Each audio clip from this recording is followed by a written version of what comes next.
BNP এর আগে কখনো এরকম কোনো কঠিন সংকটে পড়েনি।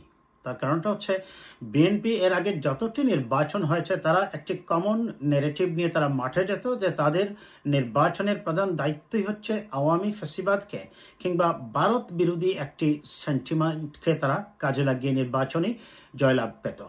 সেই নির্বাচনে ডানপন্থী যত ভোট আছে এবং জাতীয়তাবাদী শক্তির যত ভোট আছে সব ঐক্যবদ্ধ হয়ে আওয়ামী লীগকে ঠেকানোর জন্যই ভোট দিত। কিন্তু এইবার ডানপন্থী ভোটগুলা, বিশেষ করে ধর্মীয় অনুভূতিশীল যে ভোটগুলা আছে তার সবগুলাই বিভক্ত হয়ে গিয়েছে।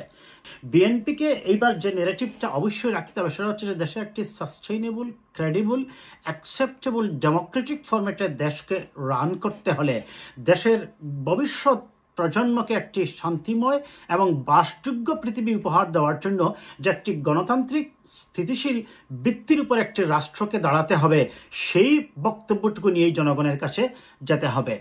আর আমরা দেখছি ইতিমধ্যেই জামাতে ইসলামের সাথে কিছু ইসলামী দল যাচ্ছে, আবার কিছু ইসলামী দল আবার বিএনপির সাথেও আসছে। যদিও তাহলে মনে রাখতে হবে বিএনপি অতীতে যে ন্যারেটিভ নিয়ে বক্তব্য নিয়ে জনগণের কাছে যেত, এইবার তাদের বক্তব্যটা একটু ভিন্ন হবে জনগণের বা ভোট আকৃষ্ট করার জন্য এবং একটি নির্বাচনী কাঙ্ক্ষিত ফলাফল পাওয়ার জন্য। সেটাতে বিএনপিকে অবশ্যই লক্ষ্য রাখতে হবে।